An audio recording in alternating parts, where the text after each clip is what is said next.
সোনা জিতল সীমান্তের মেয়ে ফাহামিদা। ১৩তম আন্তর্জাতিক ক্যারাটে চ্যাম্পিয়নশিপে জোড়া সোনা জিতে জেলার পাশাপাশি দেশের মুখ উজ্জ্বল করলেন মুর্শিদাবাদের জলঙ্গির দক্ষিণ ঘোষপাড়ার মেয়ে ফাহামিদা নাসরিন।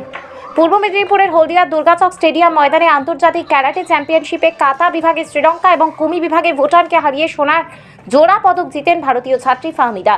গত ৩০ এবং ৩১শে ডিসেম্বর ২০২৩ সালে এই আন্তর্জাতিক ক্যারাটে প্রতিযোগিতা অনুষ্ঠিত হয় পূর্ব মেদিনীপুরের হলদিয়ার দুর্গাচক স্টেডিয়াম মাঠে। আর সেখানেই অংশগ্রহণ করেন ফাহামিদা নাসরিন। ফাহামিদার পাশে সবসময় তার মা সেলিনা পারভিন কোচ হিসেবে উপস্থিত ছিলেন। ফাহামিদার ক্যারাটে প্রশিক্ষণের শুরুতে অকথ্য ভাষায় কথা শুনতে হয়েছে অনেকের মুখ থেকে, তবে জোড়া সোনার পদক জেতায় খুশি পরিবারের পাশাপাশি এলাকার মানুষজন। কিভাবে পৌঁছালেন এই জায়গায়, কেমন ছিল তার জীবন, শুনবো তার কাছে। শুরুতে মায়ের কাছে প্রশিক্ষণ নিলেও পরে মাহতাব শেখ নামে সেন্সির কাছে প্রশিক্ষণ নিয়েছিলেন ফাহামিদা। পড়াশোনা থেকে ক্যারাটে সবসময় ছায়ার মতো আগলে রাখে মা সেলিনা পারভিন। মেয়ের পাশাপাশি ওই মঞ্চে কোচ হিসেবে পুরস্কৃত করা হয় সেলিনা পারভিনকে।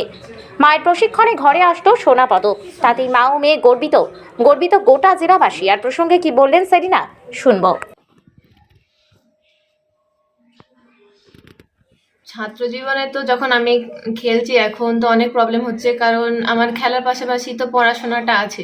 কারণ আমার খেলাটার থেকে মেন টার্গেট হচ্ছে আমার ইউপিএসসি, কারণ আমি আইএস কিংবা আইপিএস হতে চাই, তো আমাকে পড়াশোনাটা বেশি করতে হবে। তো আমি বিগত 7 মাস ধরে কোনো প্র্যাকটিস ছাড়াই তো খেলতে গিয়েছিলাম, তো প্রবলেম হয়েছিল, তবুও মানিয়ে নিয়েছি। আর আমার কোচ হিসাবে সব থেকে বড় টিচার হচ্ছে আমার মা, কারণ আমার মা যখন আগে ক্যারাটে করতো, তো আমাকে এখন উনি ভালো করে ক্যারাটে করাতে পারবেন। যদিও সময় দিতে পান না, তবুও আমাকে যতটুকু পারেন সময় দেন। তো আমি বলবো আমার কোচ হিসেবে ফার্স্টে আমার মা আছে, তারপরে এর আগে আমি যখন শিখতাম তখন ডোমকলে মাহাতাব সেন্সি আছে, ওনাকে অবশ্য থ্যাংক ইউ জানাবো আমাকে শেখানোর জন্য। পরিবারের আমি সবার সাপোর্ট পেয়েছি, আমার নানিমা, নানু মা, মানে আমাদের পরিবারের সবাই আমাকে খুবই সাপোর্ট করে এবং আমার যেটা প্রয়োজন হয় তারা সবাই সঙ্গে সঙ্গে এনে দেয়। আর এইগুলোই। সমস্যা কি রকম মনে হয়েছে? সব থেকে খেলতে গিয়ে যখন প্রবলেম হয়েছে, আমার যখন এক্সাম চলেছে, ফাইনাল এক্সাম, তো তখন সব থেকে বেশি প্রবলেম হয়েছে, কারণ একদিকে পড়াশোনার টেনশন থাকে আর অন্যদিকে আমার জেতার টেনশন থাকে।